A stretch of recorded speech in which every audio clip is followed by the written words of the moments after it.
Hey everyone! Today I'm going to show you how to get and use the cool Autotune filter for your TikTok and Instagram videos. It's a fun effect that enhances your voice and it's super easy to apply. Let's dive right in! Open TikTok and tap on the plus button to start a new video. Record yourself singing, talking, or whatever you like.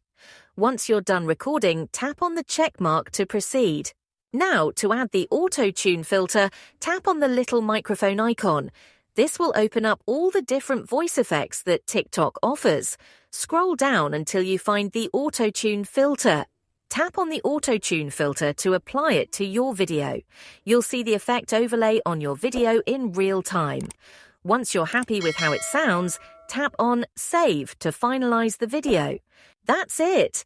The Autotune filter is now applied to your TikTok video, and you can share it with your friends and family.